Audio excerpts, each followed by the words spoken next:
अस्सलामुअलैकुम। Straight talk में खुश आमदीद। आपके साथ मैं हूं आयशा बख्श। पाकिस्तानी सियासत में इंटेलिजेंस अफसरान की मुदाखलत के हवाले से कई नामों की गूंज सुनी जाती रही। इंतखाबात, सियासी हुकूमतों को बनाने, उल्टाने, अदालती फैसलों पर असरअंदाज होने, सियासी जमातों को तोड़ने और बनाने, मीडिया को दबाने के हवाले से कई जर्नैलों के नाम सामने आए। मगर पाकिस्तान की हालिया सियासी तारीख में जिस तरह जनरल फैज़ हमीद की मुदाखलत की खबरें सामने आती रहीं, उसकी कोई नज़ीर नहीं मिलती। 2017 के बाद से पाकिस्तान के इंतहाई मुतनाज़ अदालती फैसले हों, 2018 के इंतखाबात से पहले PTI मुखालिफ जमातों या लीडरों को दबाना हो, उसी साल इमरान खान की हुकूमत बनवाने के लिए इंटेलिजेंस इदारे की पूरी मुआवनत फराहम करना हो, अवामी मैंडेट को लूट कर MNAs, MPAs को दबाव और ब्लैकमेल करके PTI में शामिल करना हो, PTI दौर में जजेस की तैनाती हो, मीडिया पर पाबंदियां हो, नैब का इस्तेमाल करना हो, जजेस को ब्लैकमेल करके मतलब के फैसले लेना हो, मुतनाज़ अफगान पॉलिसी हो। अलगर्ज पाकिस्तान का कोई एक भी बड़ा इंतजामी, सियासी और अदालती मामला नहीं रहा जिसमें जनरल फैज़ का नाम तवातुर से सामने ना आया हो। पाकिस्तान के इस इंतहाई मुतनाज़ जनरल को खुद भी इल्म था कि वो हर तरह के आइन और कानून से बालातर होकर ये सारे मामलात कर रहा है। यही वजह है कि जनरल रिटायर्ड फैज़ ने नवंबर 2022 में अस्करी क़यादत में तब्दीली के साथ ही इस्तीफ़ा दे दिया। अब DGISPR के मुताबिक साबिक DGISI लेफ्टिनेंट जनरल रिटायर्ड फैज़ हमीद को फौजी तहवील में ले लिया गया है। पाक फौज के शोबा ताल्लुकात आमा के मुताबिक साबिक DGISI लेफ्टिनेंट जनरल रिटायर्ड फैज़ हमीद के खिलाफ सुप्रीम कोर्ट के हुक्म पर टॉप सिटी की कोर्ट ऑफ इंक्वायरी शुरू की गई। टॉप सिटी केस में लेफ्टिनेंट जनरल रिटायर्ड फैज़ हमीद के खिलाफ टॉप सिटी इंतजामिया और मालिकान को अगवा करना और उनसे जबरन टॉप सिटी का कब्जा लेने से मुताल्लिक शिकायत शामिल थी। ISPR का कहना है कि सुप्रीम कोर्ट ऑफ पाकिस्तान के फैसले की रोशनी में लेफ्टिनेंट जनरल रिटायर्ड फैज़ हमीद के खिलाफ पाकिस्तान आर्मी एक्ट के तहत तादीबी कार्रवाई का आगाज कर दिया गया है। तर्जमान पाक फौज ने बताया है कि जनरल रिटायर्ड फैज़ हमीद को तहवील में लेकर उनके खिलाफ फील्ड जनरल कोर्ट मार्शल का अमल शुरू कर दिया गया है।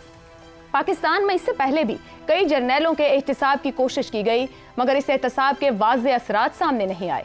अब देखना होगा कि पाकिस्तानी तारीख के इस मुतनाज़े जर्नैल के खिलाफ फील्ड जनरल कोर्ट मार्शल के बाद क्या बड़ी कार्रवाई की जाएगी। इसी मामले पर प्रोग्राम में गुफ्तगू रहेगी। हमारे साथ मौजूद हैं हसन निसार, जैगम खान, अबसार आलम, शहजाद चौधरी और हमें ज्वाइन कर रहे हैं major general retired Tariq Rashid साहब भी। आप सभी का बहुत शुक्रिया।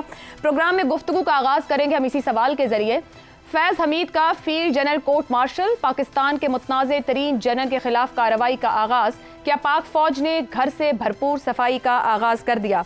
जनरल तारिक साहब, आप हमारे मेहमान हैं, हमें ज्वाइन कर रहे हैं, बहुत शुक्रिया। ये आगाह कीजिएगा कि पाकिस्तान आर्मी एक्ट की दफात के तहत कार्रवाई का आगाज़ किया गया है। कार्रवाई के आगे बढ़ने का तरीक़ा कार क्या होगा, किस तरीके से इस प्रोसेस को चलाया जाता है और कितना अहम है ये खुद पाक फौज के लिए? लेकिन ये बहुत ही आम है पाक फौज के लिए। और आपने इशू अपने प्रीएम्बल में जो बातचीत की, अगर किसी पे ये साबित हो जाता है कि उसने जब वो इन ऑफिस में था और उसने अपने अख्तियारात का नाजायज इस्तेमाल किया, तो फौज में उसके लिए एक पूरा सिस्टम मौजूद है। फौज में चाहे सिपाही हो, चाहे एक जूनियर ऑफिसर हो या सीनियर ऑफिसर हो, अगर आपके खिलाफ कोई चीज रिपोर्ट हो जाती है और वो प्रूव हो जाती है, तो फौज उसके खिलाफ पाकिस्तान आर्मी एक्ट के तहत उसके खिलाफ वो कार्रवाई करती है। उसमें मुख्तलिफ दर्जे के कोर्ट मार्शल होते हैं, जैसे एक समरी कोर्ट मार्शल होता है, एक जनरल कोर्ट मार्शल और फिर जनरल कोर्ट मार्शल, और उसके तहत कितनी उसमें सेवेरिटी है और किस रैंक का वो ऑफिसर है, उसके मुताबिक ये कॉन्स्टिट्यूट किया जाता है।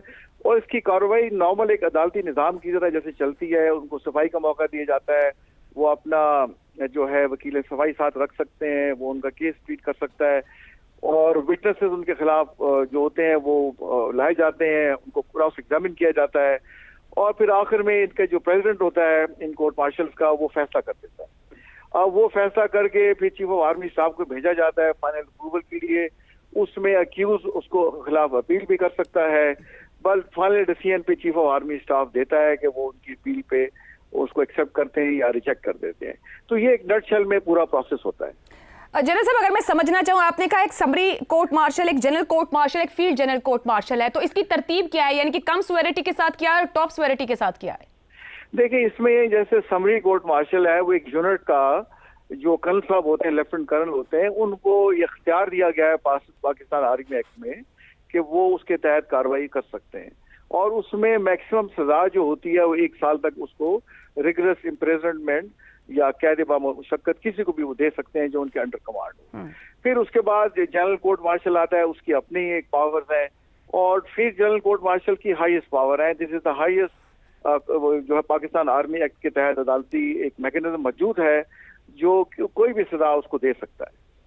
अच्छा ठीक है, एक बात और फरमाइएगा कि जो आईएसपीआर की जानिब से अपना पॉइंट ऑफ व्यू दिया गया है उसके अंदर कहा गया है कि रिटायरमेंट के बाद भी आर्मी एक्ट की कई खिलाफ वर्जियां साबित हो चुकी हैं जनरल फैज पर।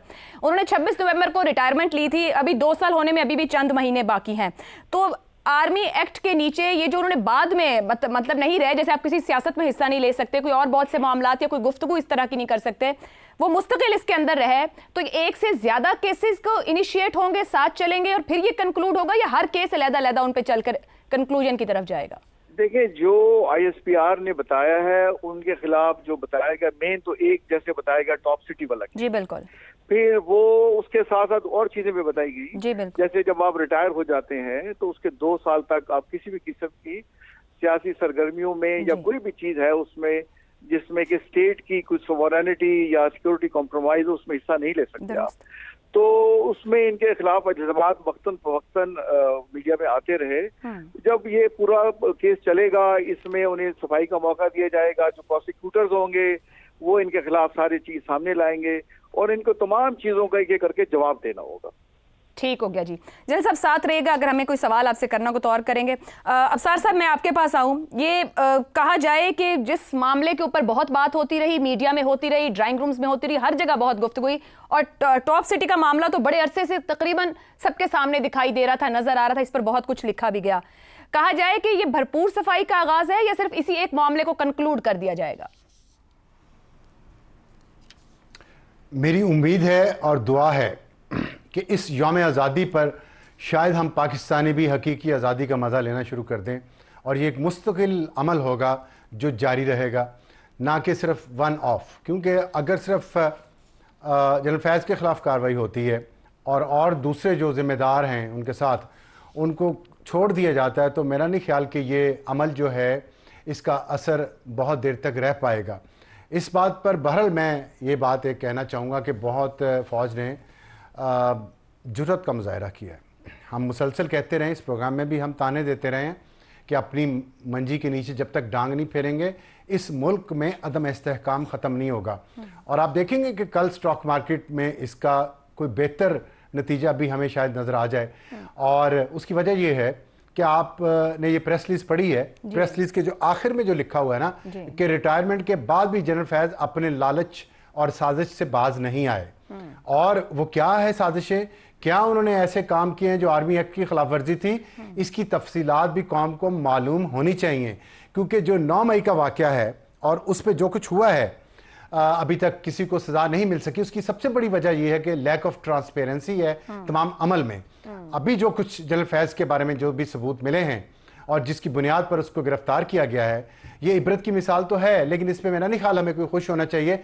हमें इस पर यह सोचना चाहिए कि हमारा सिस्टम इतना रॉटन है कि ऐसे लोग इतनी बड़ी बड़ी पोजीशन पर पहुंच जाते हैं और फिर वर्दी जो हमारे लिए काबिल एहतराम होनी चाहिए और जिस वर्दी ने बड़ी तनकीद बर्दाश्त की है पिछले कुछ सालों में, इसके बावजूद कि कल भी एक 22 साल का नौजवान ऑफिसर अपने खून का नजराना इस मुल्क को दे गया।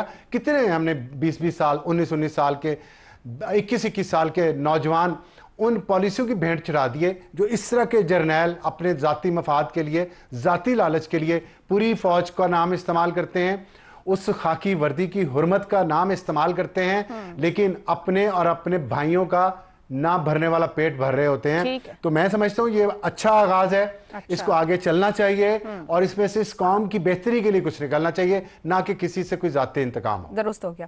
हसन निसार साहब, ये जो कार्रवाई का आगाज किया गया है, हमारी तारीख में इंटेलिजेंस की मुदाखलत है, ये हमेशा रहा, लेकिन क्या जहां से आगे बढ़ने का अभी इस वक्त बात की जा रही है कि अच्छी नजीर है, अच्छी बात है, मगर ट्रांसपेरेंसी होनी चाहिए? देखें, अच्छी बुरी बात तो कंटिन्यूटी पे डिपेंड करता है। सिंगल स्ट्रोक कोई चीज़ नहीं होती दुनिया में, किसी भी मैदान में एक पूरा प्रोसेस होता है। एक फसल उगाने के लिए ये अगर इसको पकड़ के जफा मार के, जैसे वो लड़का पता नहीं वो जो भी लेके आया अब अपना, उस पर पूरी कौम खुदकती फिर रही है, इस तरह नहीं होता। हाँ, देखो ये एक मसलसल प्रोसेस का नतीजा होता है। सूरत हाल इंतहाई कसीरुल जहत है, मल्टी डायमेंशनल। मैं उसकी तरफ सिर्फ 4-5 लाइनों में, पहला इन्ना लिल्लाहि व इन्ना इलैहि राजिऊन, दूसरा वो तो इज़्ज़ु मन तशा वो तो ज़िल्लु मन तशा, तीसरा जिसे तैश में खौफ खुदा न रहे, जिसे ऐश में याद खुदा न रहे, और आखिरी बात यही एक कसर रह गई थी, बाकी आप इंतज़ार करें। अभी भी इंतज़ार करें ही कह रहे हैं। ठीक है जी, हसन निसार साहब ने तो मुख्तसरन अपनी गुफ्तगू रख दी है जुमलों के अंदर ही। शहजाद साहब, फैज़ हमीद पर सियासी मुदाखलत, सहाफ़ियों को कत्ल करने की धमकियां, करप्शन, जजों को ब्लैकमेल, सियासतदानों को ब्लैकमेल, आईनी इदारों को अगर मजमूई तौर पर देखा जाए तो ये सारी गुफ्तगू उनके इर्द गिर्द गूंजती रही है। ऐसे रिटायर्ड जनरल के खिलाफ क्या बड़ी सख्त कार्रवाई हो सकती है? देखिए, कार्रवाई का तो जनरल साहब ने आपको बड़ा क्लियरली बता दिया। जाहिर है कि जब इस लेवल का, इस नौयत का कोई अफसर, चाहे वो रिटायर्ड ही क्यों ना हो, उसको जब गिरफ्तार किया जाता है और आर्मी की तरफ से गिरफ्तार किया जाता है, तो उसका मतलब है कि कोई इतना बड़ा वाकया, इतना बड़ा वक़ुआ है जिसकी वजह से ये किया जा रहा है। ये पाकिस्तान की तारीख में शायद पहला DG ISI होगा जिसको के गिरफ्तार किया गया। इससे बहुत सारी चीज़ें जन्म लेंगी, इससे बहुत सारी चीज़ें छिड़ सकती हैं। पाकिस्तान की तारीख में कौन सा DG ISI है, मैं अपने दिमाग में सोच रहा था, क्योंकि इतनी ताज़ा खबर है कि इसके ऊपर उस गहराई के साथ सोचने के लिए भी वक्त चाहिए। लेकिन कौन सा ऐसा DG ISI है जिसको गिरफ्तार ना किया जा सकता हो? यानी ये भी एक सवाल पैदा हो। उसकी वजूहात बड़ी वाज़ेह हैं। जनरल असद दुरानी का तो हमें पता है, वो तो चले गए अदालत में जाके, उन्होंने अपने जो किया उन्होंने IGI के सिलसिले में उसका इजहार किया, और जनरल असलम बेग को भी, फिर असलम बेग साहब को शायद अदालत बुला ना पाई, लेकिन असद दुरानी जाके बारहा वहाँ जाते रहे सुप्रीम कोर्ट के अंदर। तो ये तारीख मौजूद है। इस तारीख के बाद हमने बहैसियत कौम क्या सीखा था या नहीं सीखा था, ये आज उसका आपको अंजाम नजर आता है। जो नहीं सीखा उसका भी अंजाम नजर आता है, जो सीखना चाहिए था और जो ना सीखा गया उसका भी अंजाम नजर आता है। तो कहने का मतलब ये हुआ, एक तो जात की एम्बिशंस होती है ना, जात का अपना एक अमल होता है। इसके अंदर टॉप सिटी का एक ऐसा बड़ा कहानी है। इसके अंदर जब तहकीक होगी तो पता चलेगा कि इसके अंदर और क्या कुछ इसके पीछे और हो सकता है कि ये टॉप सिटी ही वो एक ऐसी इनकम टैक्स की रिटर्न बने जिसके बाद डॉन कॉर्लियोस जो था, या कॉर्लियोन जो था, डॉन कॉर्लियोन, उसको पकड़ा गया था और फिर वो जेल में ही सड़ मर गया था। लेकिन कहने का मतलब ये हुआ कि हम ऐसी किसी के लिए ना दुआ करते हैं, ना ऐसी की उम्मीद कोई रखते हैं। लेकिन इससे क्या कोई इदारा हो, कोई शोबा हो जिंदगी का, इंसान के अपने शख्सी अमाल हों, क्या इंसान अपने शख्सी अमाल, ये इदारे और ये तमाम जो पोजीशंस होती हैं, इसमें बैठ के हम कभी अपने ऊपर जब्त कर सकेंगे? क्या उसके लिए कुछ कवानीन बन जाएंगे? सही। मैं तो उम्मीद ये करता हूं कि अगर ऐसा हुआ है तो उसके बाद हमारे कवानीन में तब्दीली आनी चाहिए। हमारे उस कवानीन और आईनी ढांचे के नीचे रहते हुए हमें देखना है कि हम क्यों ये चीजें बारहा हो पाती हैं। हमने आज तो फैज हमीद पे हाथ रख लिया, लेकिन इस फैज हमीद पे हाथ रखने के बाद बहुत सारी और चीजें खुलेंगी जब इस मैदान में आएंगे। तो शहजाद साहब, जब आप बहुत सी और चीजों की बात कर रहे हैं, आप इसकी टाइमिंग को कितना हम समझ रहे हैं जब ये भी साथ कह दिया गया है कि रिटायरमेंट के बाद भी आर्मी एक्ट की बहुत सी खिलाफ वर्जियां साबित हो चुकी हैं। ये इस प्रेस रिलीज का हिस्सा है। देखिए, दो साल तक आप किसी ऐसी एक्टिविटी का हिस्सा नहीं बन सकते जो आर्मी एक्ट है उसके खिलाफ वर्जी। आर्मी एक्ट के खिलाफ तो कभी भी नहीं कर सकते। और फिर जो ऑफिशियल सर्विसेज एक्ट है, ये सारी उम्र आप पे लागू रहता है। ये नहीं कर सकते कि 2 साल पूरे हो गए, आज आप मुझसे पूछना चाहें कि ऑफिशियल सीक्रेट एक्ट के तहत, और ये मेरा अपना जहन है, अपना कॉन्शियस है, ज़मीर है जो मुझे बताएगा कि मैं अपने इस खबर से आपसे किसी को आशिकार कर सकता हूं, नहीं कर सकता। ये वो चीजें हैं जो सारी उम्र आपके साथ रहती हैं। बहुत सारी ऐसी चीजें होती हैं आपके साथ कब्र में जाती हैं, लेकिन आप अगर उसके बावजूद, उन चीजों के होने के बावजूद ये इस तरह की किसी ऐसी एक्टिविटी में शामिल रहे हो जाएं, बेशक पिछली तारीख में, जैसे कहते हैं माजी करीब में, बहुत सारे ऐसे मामलात हैं। 9 मई का मामला है, उसके बारे में बहुत गुफ्तगू होती है। उसके बाद फैजाबाद का मामला है, जबकि ये DGC थे, उसका मामला है। तो इसलिए ये तमाम चीजें जब इकट्ठी की जाती हैं तो ठीक है, आ गई बात, अब अदालत में आएगी, अदालत में चलेगी आगे तो पता चलेगा कि क्या मामलात हुए। और शायद इसी के अंदर ही पाकिस्तान और पाकिस्तान जैसे मुल्क के लिए कोई ये बेहतरी हो कि आइंदा कोई भी DGISI आज का आइंदा का फिर से कोई जो बाद में आने वाले हैं वो थोड़े से अपने अमल के ऊपर ख्याल करें और ये देखें कि उनका कोई अमल उनके दायरा कार से बाहर नहीं जा रहा, और जो आपको कानूनी इख्तियारात हैं आप उसके अंदर रहते हुए काम कर रहे हैं, और खास तौर पर जब भी आप अपना जो ऑफिस है उसको इस्तेमाल करते हैं अपने पर्सनल फायदे के लिए, और पर्सनल फायदा इससे बड़ी, जिसे कहते हैं ना कि मॉरल टर्पिट्यूड नहीं होता, और मॉरल टर्पिट्यूड ऐसी चीज है जो कि किसी भी हमारी मिलिट्री सर्विस में किसी लेवल ऑफ गवर्नमेंट के अंदर एक्सेप्ट नहीं किया जा सकता। तो यहाँ पे मॉरल टर्पिट्यूड की कहानियां भरी हुई हैं, या मैं फौज की बात नहीं कर रहा, हर तरफ जहां पे पोजीशन ऑफ आपके पास है, फायदे की ऑफिस है, वहां से आप फायदा उठा रहे हैं। तो ये कहानी रुकनी पड़ेगी, हमारे कौमी अमल के थ्रू रुकनी पड़ेगी अपने हमारे, क्योंकि जब तक कानून का अमल दरामद नहीं होता, लागू नहीं होता, उस वक्त तक बदकिस्मती से ऐसे मामला होते रहेंगे। एक बहुत बड़ी खबर, एक बहुत बड़ा ब्रेक थ्रू, एक बहुत बड़ी ऐसी चीज जिससे कि पाकिस्तान के लिए बहुत भला हो सकता है अगर इसको सही अंदाज में चलाया। बिल्कुल ठीक कहा है, इसको न्यूज ऑफ द ईयर भी कहा जा सकता है, क्योंकि यहां से भी बहुत कुछ और इनिशिएट भी होगा। ज़ैगम साहब, आपकी जानिब आऊं, PTI और जनरल फैज का ताल्लुक भी किसी से ढका छुपा नहीं रहा। अब तक के मामला, जब मैं बार बार ये कह रही हूँ, ऐसी बातें सामने आती रही कि सियासी जोड़ तोड़ और अपने आप को इस्तेमाल करना या गाइड करना या डिक्टेट करना PTI के मामला में, वो अब तक कहीं ना कहीं से उसकी गूंज सुनाई देती है।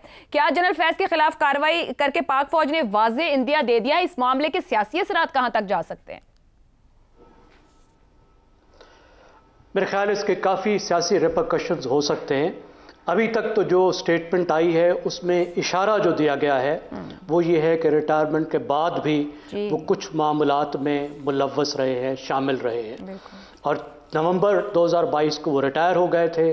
उसके बाद PTI बहुत सारी पॉलिटिकल एक्टिविटीज़ कर रही थी। 9 मई के वाक़यात भी हुए जिनसे उनका नाम जोड़ा जाता रहा, लेकिन इस बारे में हमें बहुत अच्छी तरह अब तक मालूम नहीं है। देखिए, यहाँ पे कुर्बानियों की बात हुई, नौजवानों की, नौजवान अफसरों की, हमारे जवानों की।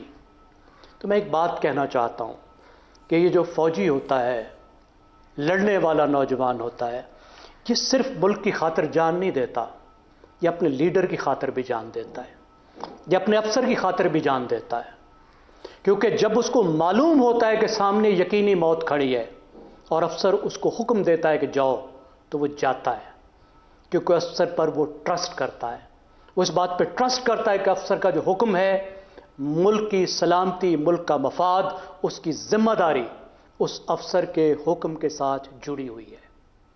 और अगर अफसरों पर सवाल उठने लग जाए, उनका अपना मियार गिरने लग जाए, अगर उन पर अखलाकी सवालात उठने लग जाएं, तो इससे पूरे अदारे के कंप्रोमाइज होने का खदशा होता है। शहजाद साहब ने बात की जाती फायदे की। देखिए, अगर फायदे को देखें तो मैं फायदे को 3-4 हिस्सों में तकसीम करता हूं। सबसे पहले होता है कौमी फायदा, कौमी मफाद। दूसरे नंबर पे होता है अदारे का मफाद, अदारे का फायदा। फिर तीसरे नंबर पे होता है ग्रोही मफाद, और चौथे नंबर पे होता है जाती मफाद।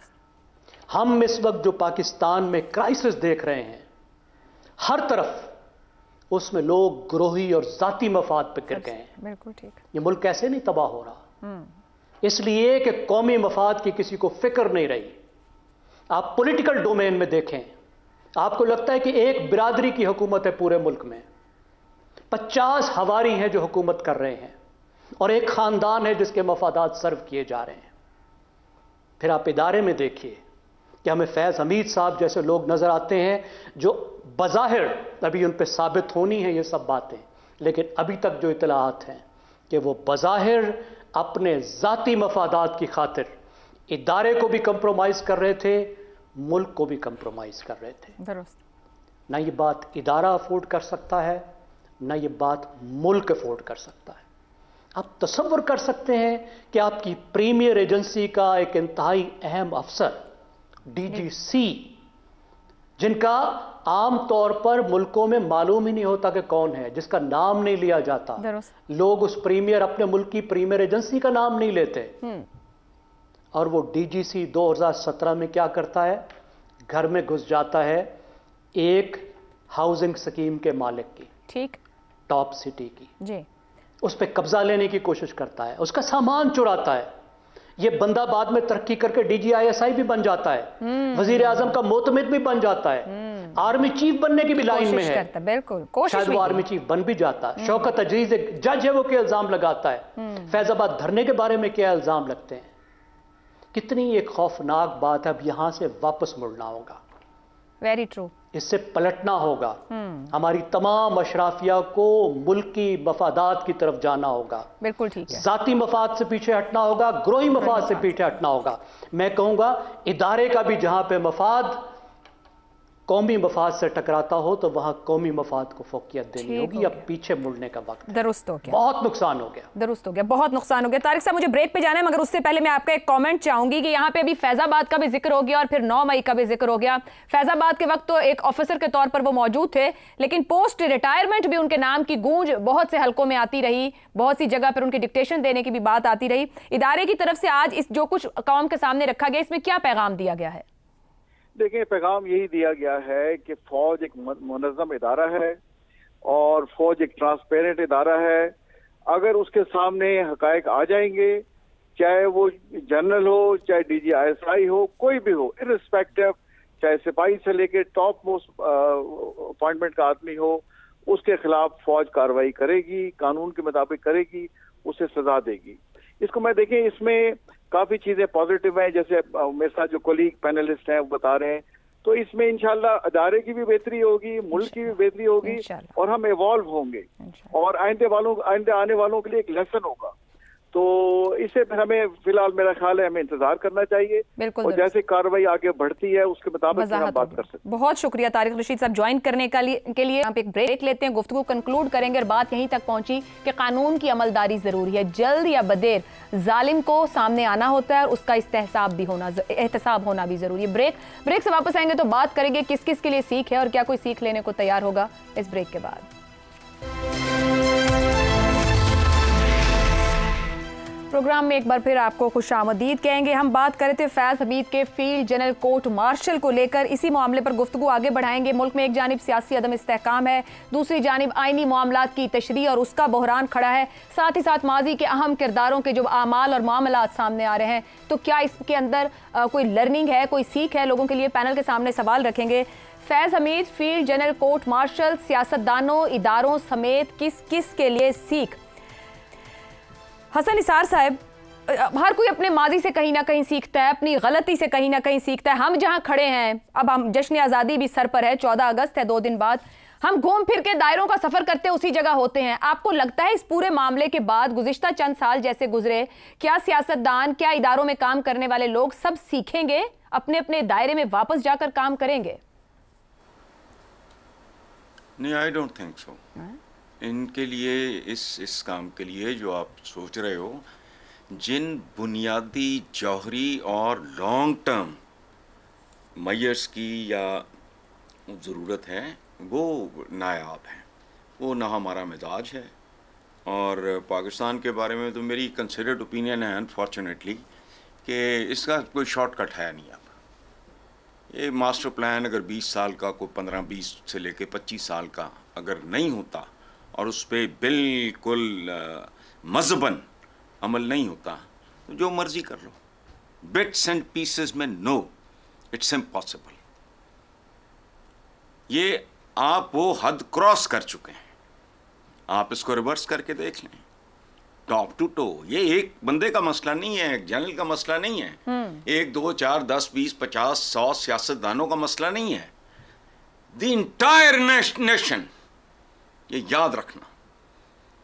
कैसी कैसी अजीब खबरें मिलती हैं। इंसानी माशरे में जुर्म होता है, गुनाह होता है, लेकिन यहाँ तो ऐसी ऐसी चीज़ें सामने आती हैं, खुदा की कसम यकीन नहीं आता कि ये कोई इंसानों का माशरा रह गया है। बिल्कुल ही नहीं। बाप को मार दिया, ये को कमाल है, पहली बार सुन रहे हैं। कत्तन नहीं, किबला दुरुस्त करना होगा और ये शॉर्ट टर्म मुमकिन नहीं। तो ये किबला किधर से और कैसे दुरुस्त होगा? टॉप से शुरू होगा, नीचे से होगा? ये बुनियादी जौहरी तब्दीली किधर से आएगी? कहीं बाहर से आके गिरेगी? मैं आपको अर्ज कर देता हूं, मुझे पता है it's going to be very difficult to digest and appreciate, लेकिन ये 20 साल का प्लान होगा, 5 साल का बच्चा स्टेट गोद ले, सुतीली नहीं सगी माँ बन के, और सब्र से, तहम्मुल से, पेट पे पत्थर बांध के, और ये सोच के कि ये इतना वक्त लगेगा। बात सुनो, चंद हजार बिगड़े हुए लोगों को संवारने के लिए नबी करीम को इट टुक हिम 23 ईयर्स। अरबी के कैलेंडर के मुताबिक उनका विसाल हुआ 63 साल की उम्र में, ये जो आजकल कैलेंडर उसके मुताबिक 61 साल, 40 साल की स्ट्रगल, जंगें, हिजरतें, जख्म, दुख। अमीर हमजा जैसे महबूब भाई, वो कहने को चचा थे, उनका तो एज में डिफरेंस ही 2-4 महीने का था। सही।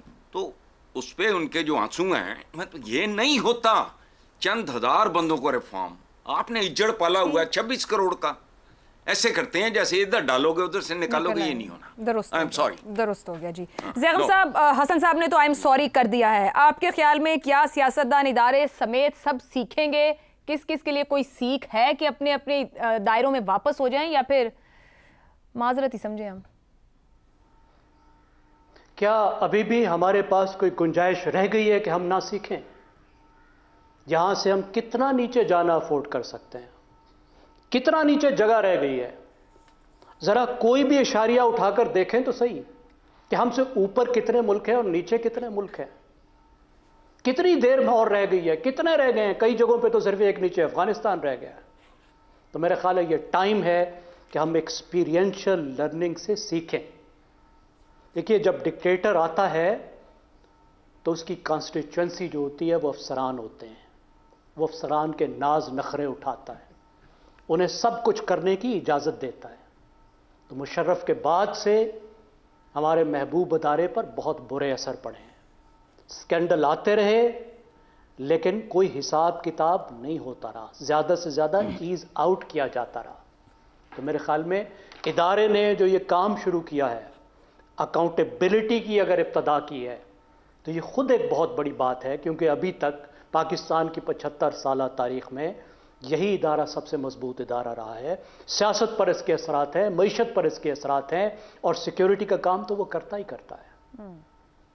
दूसरी बात मैं समझता हूँ अफसरान के लिए बड़ा पैगाम है, बड़ी बात है कि अपने आप को अक्ल कुल मत समझें। सही। अपने आप को ऑल पावरफुल मत समझें, अपने आप को इदारे से बालातर मत समझें। इदारा आपके पीछे आएगा, हिसाब करेगा। जाती मफादात के पीछे बच जाएं, गिरोही मफादात के पीछे मत जाएं। और सियासतदानों के लिए, आखिर में सियासतदानों के लिए कि अपना खेल खुद खेलो। सही हो गया। दूसरों को इस्तेमाल करने की कोशिश ना करो, क्योंकि जिसको समझते हो तुम इस्तेमाल कर रहे हो, वो तुम्हें इस्तेमाल कर रहे होते हैं। पहले तो वो तुम्हारा कबाड़ा करते हैं और फिर अपना कबाड़ा होने का भी चांस मौजूद हो जाता है। ठीक हो गया जी। तो हमें सीखना होगा कि जो हमने रूल्स बनाए हैं आइन की शक्ल में, उस पर अब अमल करें। ठीक है जी। हसन साहब कह रहे हैं कि कोई सीख नहीं होगी, और ज़ैगम साहब कह रहे हैं कि अब इससे और जाएंगे, बस करें और सीख लें। ब्रेक के बाद शहजाद साहब और अबसार साहब की राय आपके सामने रखें। प्रोग्राम के आखिरी हिस्से में एक बार फिर खुश आमदीद। शहजाद साहब, अभी जैसे मैं ऊपर बात कर रही थी, हमारे सियासी मामला देखें, आईनी मामला देखें, अब सामने माजी के मामला उठ कर सामने वापस आ रहे हैं। टाइमिंग कितनी अहम है पाक फौज के अंदर लिए गए इस फैसले की, और आप समझते हैं इसके सियासी असरात भी होंगे और कोई सीखेगा? अच्छा, आपकी टाइमिंग का सवाल बहुत अहम है, लेकिन मुझे 2-4 चीजें जरूर कहने दीजिए, बस जल्दी जल्दी में। जी। शायद हदीस कुदसी है कि इंसान को डरना चाहिए, हम सबको डरना चाहिए कि कोई शख्स दुनिया से नहीं जाएगा जब तक कि उसका अंदर दुनिया के सामने आश्कार नहीं हो जाता। डरें हम सब उस वक्त से जबकि ये हर शख्स के साथ हो सकता है। मैं चाहूँ क्या कि टाइमिंग से अलावा हट के, टाइमिंग तो हमें पता है कि एक बहुत अहम चीज़ है, लेकिन उससे हट के क्या चीज़ है कि हमें इससे सीख क्या सकते हैं। हम अपने मुल्की लेवल के ऊपर, सिर्फ ये अदालती लेवल के ऊपर नहीं, मुल्की लेवल के ऊपर ऑफिस ऑफ बेनिफिट को डिफाइन कर दें और ये क्लियर कर दें कि इनको ऑफिस ऑफ बेनिफिट कहा जाएगा। और उस ऑफिस ऑफ बेनिफिट की चंद ये ऐसी चीज़ें हैं जिनके अंदर हमें ये देखना है कि इस शख्स ने, इसके फैसलों ने क्या अपने आप को, अपनी पार्टी को, अपने ग्रोह को, अपनी सोच को, अपने अंदाज को, या अपनी फैमिली को, या अपने मन को तो नहीं फायदा पहुंचाया, अगर वो है तो उसका फिर यही कुछ होना चाहिए जो कि आज हुआ है। पहली बात, ऑफिस ऑफ इन्फ्लुएंस तो होता ही होता है, खासतौर पे इस लेवल के ऊपर जो लोग बैठे होते हैं, जो इस किस्म के दफ्तरों में बैठते हैं, फैसले करते हैं, उनका ऑफिस ऑफ इन्फ्लुएंस। कई एक गलती होती है जजमेंट की, एक होती है जानबूझ के नुकसान पहुंचाना। जानबूझ के जहां नुकसान पहुंचाया जाता है, या जजमेंट पे भी है हमारा एहतसाबी अमल ऐसा है कि नहीं छोड़ा जाता। जजमेंट अगर खराब हो, गलत हो, तो उठा के अगले दिन बाहर मारते हैं, उसका कैरियर तकरीबन वहां पे खत्म हो जाता है। तीसरी चीज देखिए, टॉप सिटी के मामले के ऊपर सिर्फ एक फैज हमीद शायद नहीं होगा अगर ये जो मामला खुलेगा। जाहिर है इतनी देर से चल रहा है, कौन कौन से उसमें वुज़रा थे, कौन कौन से लोग शामिल थे, किसके रिश्तेदार शामिल थे, किस हद तक थे, किसने किसके दरमियान अमल सामने आ गया और उसने कहा कि मैं ये नहीं होने दूंगा। तो वो कहानियां इतनी ज्यादा हैं टॉप सिटी की कि सिर्फ एक फैज हमीद के मामले से ये मामला हल नहीं होगा। असल वक्त यह है कि अब इस सारे मामले को खुल के सामने आ जाना चाहिए ताकि पता लगे कि टॉप सिटी की असल चीज क्या है। ठीक, देखिए डीप स्टेट, अगर कोई डीप स्टेट है तो पहली बात है वो क्या है, वो कौन है, और उस डीप स्टेट के अंदर कौन कौन शामिल है, और उसके जो फैसले हैं उसने इस मुल्क और कौम को कब कब, मैं अभी की बात नहीं कर रहा, 47 से लेके आज तक कहां कहां क्या क्या नुकसान पहुंचाया। तो या तो उस डीप स्टेट को मॉडिफाई कर लें या खत्म कर दें, या किसी तरीके से ये फैसला कर लें कि हम फिर सिर्फ एक आदमी को नहीं, फिर हम इस तरह से काम करेंगे कि सारे का सारा जो आवा बिगड़ा हुआ है इसको हम सुधार पे ले आए। तो मैं ये उम्मीद रखूंगा, कवानीन की उम्मीद रखूंगा, इन अदारों को, खासतौर पे इंटेलिजेंस के जो इदारे हैं, इनको किस तरीके से राय रास पे रखा जा सकता है उसकी उम्मीद रखूंगा। ठीक है। अफ्तार साहब, हुकूमत की तरफ से भी जो बातें भी सामने आती रही हैं, 9 मई के वाकयात तक में भी नाम आया, इस वक्त पर टाइमिंग की अहमियत क्या है, क्या इससे सीख पाएंगे सियासतदान और इदारे? मुझे तो उम्मीद है, हसन निसार साहब को नहीं है, मुझे है, क्योंकि मैं इस सब के बावजूद एक पुरुम्मीद शख्स हूँ कि शायद हमारे भी हालात बदलें। रूढ़ी की भी सुनी जाती है तो हमारी क्यों ना सुनी जाए। तो एक आगाज़ है, इसको आगे तक जाना बहुत ज़रूरी है, जैसे सब एनालिस्ट ने कहा भी है। और हसन निसार साहब हंस रहे हैं, लेकिन दायरा क्या करें, अब हमने तो रहना तो यही है ना हसन साहब, आपने तो बाहर शिफ्ट हो जाना, आप कहते भी रहते हैं। लेकिन जो बात की है ना शिदात चौधरी साहब ने, और भी लोग शामिल हैं, हाँ हैं, आए उनको भी, मत डरें। कोई कितना भी बड़ा हो, जो पब्लिक पोजीशन का गलत इस्तेमाल करेगा उसका हिसाब होना चाहिए। अपनी प्राइवेट लाइफ में जो मर्जी करते रहें, बिल्कुल दुरुस्त, लेकिन पब्लिक पैसे से, पब्लिक फंड से, पब्लिक पोजीशन पे ये सब करेंगे तो ये बर्दाश्त नहीं है और ना काबिल कबूल है। दूसरी बात यह कि इसमें साबिक चीफ जस्टिस साकिब निसार का भी नाम है। उसे गैर कानूनी तरीके से ये केस अपने चेंबर में सुना, मुकम्मका करवाया, उसे भी लाना चाहिए गिरफ्तार करके, उससे भी पूछना चाहिए किस आइन और कानून के तहत 184(3) का केस चेंबर में लगा लिया। कभी हो ही नहीं सकता ये किया। काजी फाइजा साहब ने खुली अदालत में ये केस सुना और उसका फैसला अब मंतक के इंजाम तक जो पहुंचा। और दूसरी आखिरी बात सियासी इसकी, देखें आज ही खान साहब ने बड़ी धमकियां दी हैं जेल में फिर दोबारा कि मैं एक तीली लगाऊंगा। आपने पढ़ा ही नहीं, ओहो मैं तीली लगा दूंगा तो यहाँ पे तूफान आ जाएगा, यहाँ बांग्लादेश से भी ज्यादा लावा पका हुआ वगैरह वगैरह। ये आज जवाब मिल गया है सबको, और वो भी जो कंफ्यूज हैं कि खान साहब की हिमायत करनी है या मुखालफत करनी है, उनको भी जवाब मिल गया। दुरुस्त हो गया जी। आज के प्रोग्राम की इजाजत दीजिए, अल्लाह हाफ़िज़।